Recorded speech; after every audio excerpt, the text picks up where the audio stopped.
आज हम पढ़ेंगे साधु कौन। ऋषि जी बताते हैं, गुरुदेव ने कहा कि साधु की परिभाषा करते हुए जो स्वयं को साधे वह साधु है।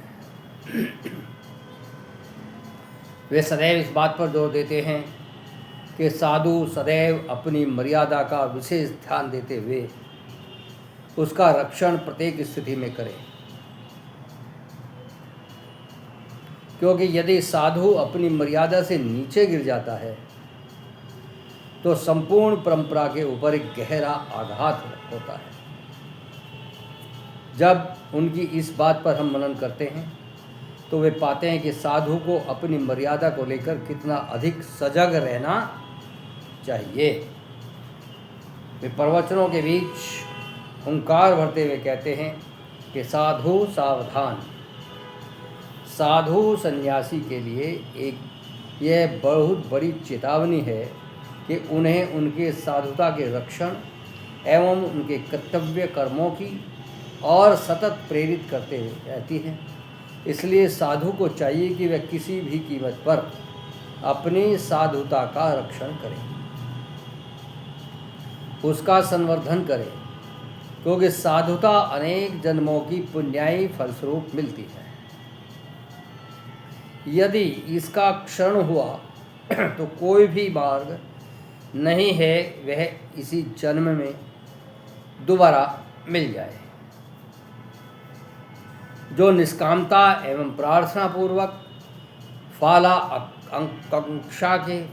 फालाकांक्षा के सर्वथा रहित होकर निरंतरता के साथ अखंड प्रचंड पुरुषार्थ करे वह साधु है।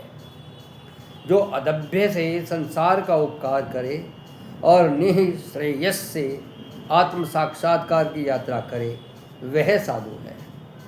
जो स्वयं के जीवन में तप त्याग और समष्टिगत सात्विक समृद्धि के लिए अहर्निश प्रयत्नशील है वह साधु है। जो सब संबंधों में ब्रह्म संबंध को अनुभव करते हुए सबसे प्रीतिपूर्वक न्यायपूर्वक धर्मानुसार यथा योग्य व्यवहार करता है वह साधु है। जो स्वयं के जीवन शिक्षाओं व आचरण के मानव मात्र के लिए उपयोगी एवं सहयोगी है वह साधु है। जो स्वयं का उत्थान करते हुए अन्यों को भी सन्मार्ग पर चलने की प्रेरणा स्वयं के आचरण से देता है वह साधु है। तो कितनी परिभाषाएं साधुओं की बताई है।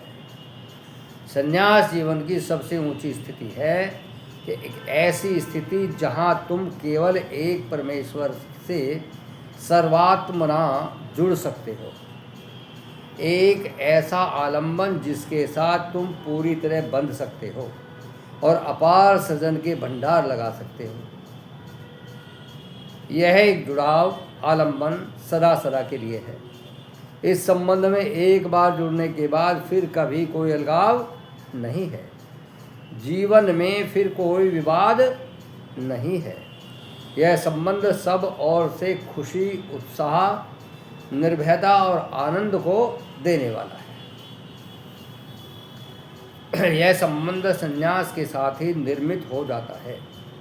जो संन्यस्त हो गया समझो वह गुरु और ईश्वर के समीप हो गया, उसका जीवन ही उपासना बन गया। जब साधु श्रद्धान्वित होकर गुरु और भगवान को पुकारता है तो वे दौड़े चले आते हैं और आपको सब ओर से अभय निर्भय कर देते हैं। उनका आग्रह आपके रोम रोम को राम में बना कर देता है। इन सब भावों को हृदय में जो सहेज कर जीता है वही साधु है। तो साधुता की बहुत पहचान आपको बताई हैं, बहुत सारे कर्म, और फिर जो कर्म ठीक करे, अपने कर्मों को नीचे ना गिरने दे और दूसरों को उठाने के लिए कर्म करते रहे, वो साधु है। ये साधु की परिभाषा आज आपको बताया कि साधु कौन है।